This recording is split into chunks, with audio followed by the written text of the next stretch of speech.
Story 1. It's strange that Ed Gein only killed 2 people, yet he's one of the most well-known serial killers in history. Perhaps it's because of the gruesome things he did. You can look it up on Google.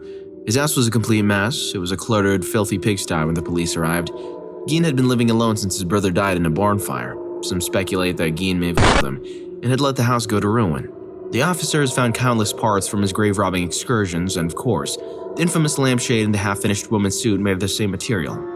Critters infested old dishes in the kitchen. It was the kind of disorganized disaster you'd expect from a man who spent his nights completely detached from reality, all except one room. His mother's upstairs remained pristine, except for a layer of dust that had collected. It was seemingly untouched, since the time of her death years earlier. He had such a fear or respect for his mother that he was afraid to set foot in a room long after she had died. He claimed to hear her voice criticizing him from time to time. This was the central experience that inspired Alfred Hitchcock to create the character of Norman Bates in Psycho. He also inspired slasher films like the Texas Chainsaw Massacre. If a movie that gruesome is based on you, then you must be one truly sick monster. Story 2. In the early 2000s, I found myself in Baton Rouge, Louisiana, a city gripped by fear due to the presence of a notorious serial killer known as the Baton Rouge Strangler, Derek Todd Lee. The atmosphere of fear and paranoia that enveloped Baton Rouge during that period is beyond what any film could convey. It consumed every conversation and made everyone terrified. During that time, I was dating a woman who bore a striking resemblance to the killer's victims. She was house-sitting for her aunt and uncle in a mansion located near the LSU lakes. One evening, she called me in a state of panic while driving back to their house after running errands. Her voice trembled with fear. "Someone is tailing me," she gasped. "A white pickup truck. The police believed that the suspect drove a vehicle of this description. I've been driving in circles, but it's still following me." I immediately called my roommate and we sped towards our aunt's house, making the 20-minute drive in just 8 minutes. As we neared the interstate exit, I called my girlfriend, urging her to head home. Despite her terror, she managed to reach the house and hurried inside. A minute later, we arrived, just as a white pickup truck parked a couple of houses down on the opposite side of the street. I dashed inside to check on my girlfriend, confirmed that it was indeed the same truck that had been tailing her. Trying to scare whoever it was, I approached the truck, wrapped the hood, and delivered a stern warning. "Listen, buddy, I don't know what your game is, but you need to leave." The driver nervously looked at me and drove away. At that moment, I brushed it off as a misunderstanding, perhaps an LSU student who coincidentally parked a few houses down from the popular lakeside spot known for submarine races. However, I would later come to realize the true nature of that encounter, nearly a year later when I saw the man on television. The police had arrested Derek Todd Lee, the Baton Rouge serial killer. It dawned on me that I had made eye contact with a murderer that night, and my disbelief in the face of such evil had prevented me from taking him seriously. During the trial, I shared an office with the son-in-law of the district attorney, granting me access to disturbing details about the case. Intrigued by the dark history of my city, I started exploring books, videos, and documentaries related to these horrifying events, eager to uncover more about this unsettling chapter in Baton Rouge's past. Story 3. Arthur Leigh Allen was the prime suspect in the Zodiac Killer case. While there was a mountain of circumstantial evidence suggesting his guilt, he was never convicted due to a lack of definitive proof. Circumstantial evidence: Allen lived in Vallejo, near the site of several Zodiac murders. He took a day off work on the day after one of the suspected murders. He owned a Zodiac watch, which was the same symbol used by the killer. He was highly intelligent and knew about fingerprints and DNA, which he may have used to plant false evidence. He spoke to his friend Don Cheney before the Zodiac murders about writing a novel about a serial killer named Zodiac, who murdered couples at random with a pistol and a torch and taunted the police with letters. He told the police that he was going to Lake Berryessa on the day of one of the murders, but went to the coast instead. He also admitted to having blood-stained knives in his car on the day of that murder, which he claimed he used to kill a chicken. The boot print left at one of the crime scenes was the same size as Allen's shoe and was a wing walker military boot.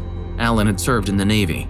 Allen was able to write with his left hand and print with his right, which is consistent with the way the Zodiac letters were written. The surviving victim picked Allen's face out of a lineup in 1991. The evidence against Allen was even more disturbing. He was arrested for committing horrible offenses to children in 1974 and released in 1977. No Zodiac letters were sent during this period. He was fired from his job as a school teacher in 1968 for physically unsettling students. In one of the Zodiac letters, the killer threatened to kill school children. Allen wanted to be a bouncer at his friend Ralph Spinelli's nightclub, but Spinelli refused. Allen told him that he would go to San Francisco to get a cabbie. That night, Paul Stein, a cab driver, was shot point blank in the head. Multiple search warrants were executed at Allen's home in the early 1990s, and investigators found bombs and formulas for bombs that were identical to the ones found in the Zodiac letters. An unidentified man named Lee was known to associate with one of the victims, and Allen often went by his middle name. Allen died in August 1992, a month before he was scheduled to meet with investigators about the case, but some things supported Allen's innocence. He was overweight, and a witness said that Allen did not match the description of the man seen in the night of the Paulstein murder. Allen's fingerprints and palm prints do not match those found at the crime scenes. Allen's DNA did not match the DNA found on a stamp licked by the Zodiac Killer. Allen had a habit of getting other people to lick his stamps because the glue made him sick. Despite the evidence against him, Arthur Leigh Allen was never arrested for the Zodiac Killer murders. This is a chilling reminder that there are people out there who can get away with murder. They blend in with society undetected until they strike again. Story 4. Jeffrey Dahmer was a notorious serial killer who preyed on young men and boys. He was known for his gruesome and sadistic methods. One of Dahmer's most disturbing crimes is the murder of an Asian boy. In May 1991, Dahmer lured the victim to his apartment, anesthetized him, and drilled a hole. He then injected acid into the hole in an attempt to create a submissive slave.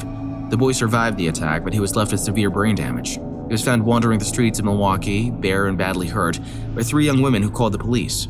Dahmer arrived at the scene and convinced the police officers that the boy was his intoxicated boyfriend. The officers allowed Dahmer to take the said boy back to his apartment, where he got rid of him. Dahmer's crimes were finally discovered in July 1991, when one of his victims escaped from his apartment and called the police. Dahmer was arrested and charged with 15 counts of murder. He was convicted and sentenced to life in prison in 1992. Towards the end of his killing spree, Dahmer had so many bodies in his apartment that he ran out of room. He also gave the people in his apartment building sandwiches that may have been made from his victims.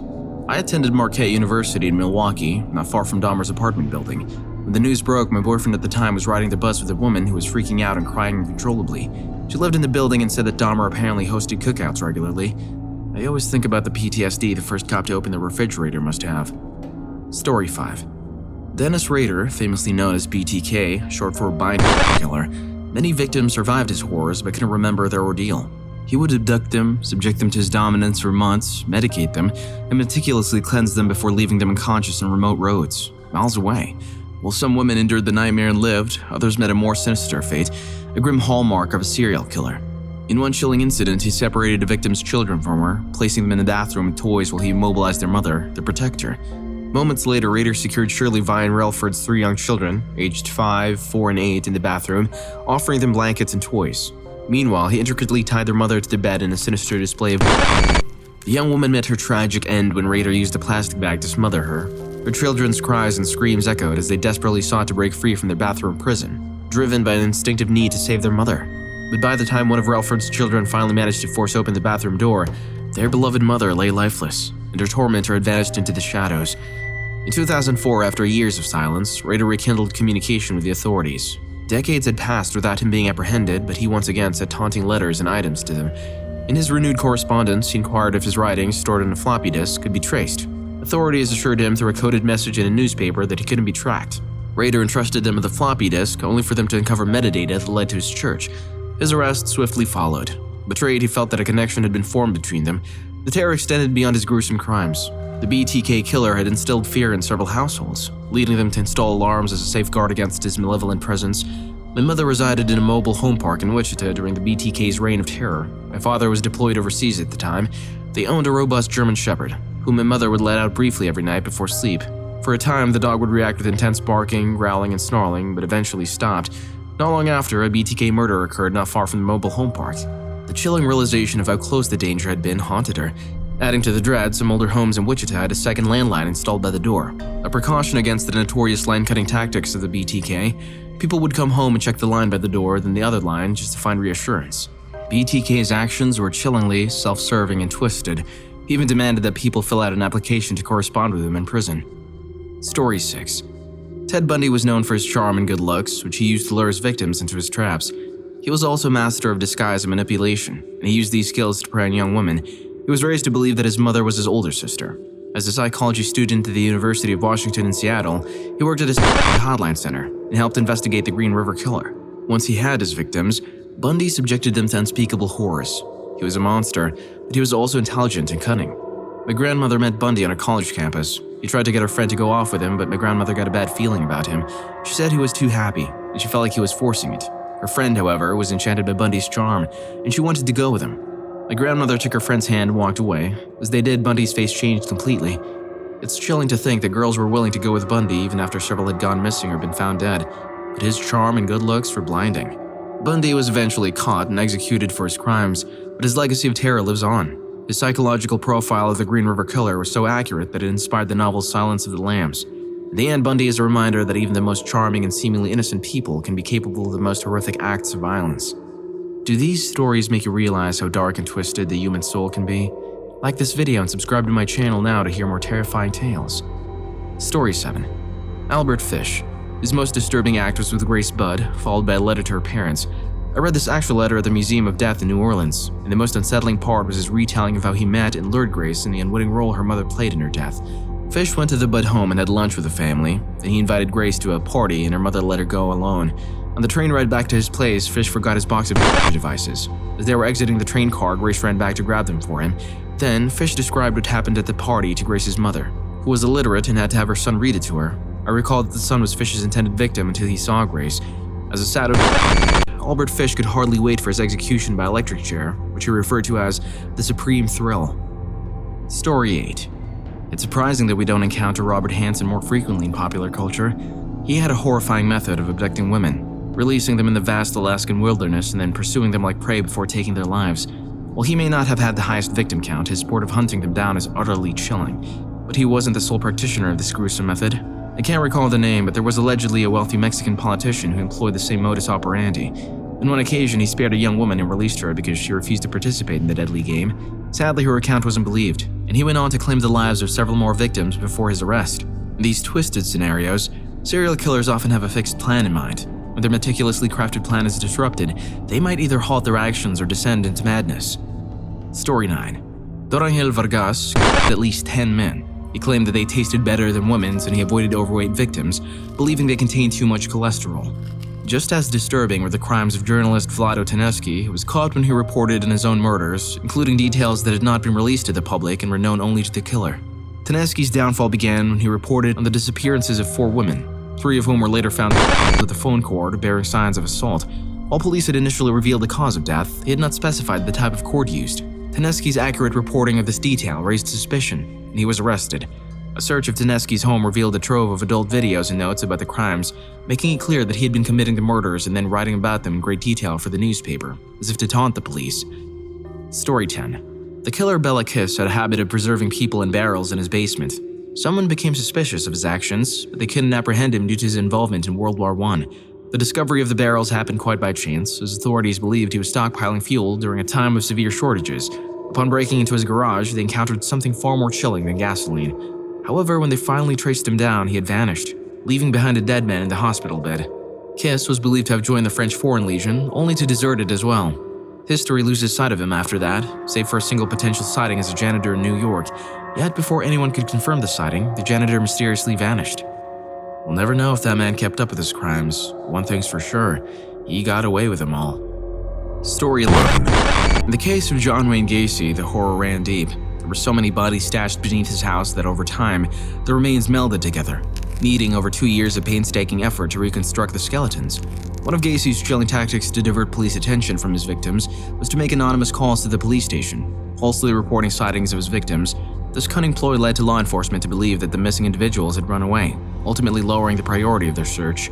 The book Defending a Monster was written by Gacy's own lawyer. It recounts the dark and bizarre details of Gacy's confessions and offers a glimpse into a twisted world filled with photos, court documents, and even scanned handwritten notes from Gacy to his sister. Story 12. Mac Ray Edwards, a serial killer, held a sinister connection to Caltrans. He would take the lives of his victims and then secretly lay their bodies in locations he later participated in constructing highways over. The disturbing fact is that not all of his victims have been unearthed, and it's highly probable that many of them still remain hidden beneath the very California highways you've driven across countless times. We might be traveling over far more concealed secrets and tragedies than we'd ever dare to imagine. Story 13. The mystery of Jack the Ripper lies in his method of avoiding bloodstains in his attire while raping his victims. Though often credited as one of history's first notorious serial killers, it's startling to learn that his known victims numbered only 5. Also, I couldn't exactly remember the whole story, but there's a certain killer who, for some reason, would only enter a home if the front door happened to be unlocked. He claimed that otherwise he didn't feel welcome. It's a reminder to keep those doors always locked. Story 14. The former policeman Joseph James DeAngelo Jr., also known as the Golden State Killer, had a horrifying modus operandi.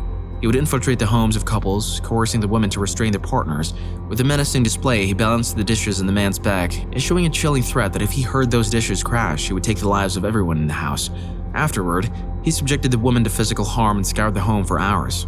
During a community meeting discussing the said criminal's actions, a self-assured man took the floor, delivering a boastful tirade about how a true man would never allow such a thing to occur to himself or his spouse. Shockingly, the Golden State Killer targeted that very man and his wife shortly thereafter, revealing that he had been present at the meeting discussing his own heinous deeds. This story sent shivers down my spine when I first read it in I'll Be Gone in the Dark.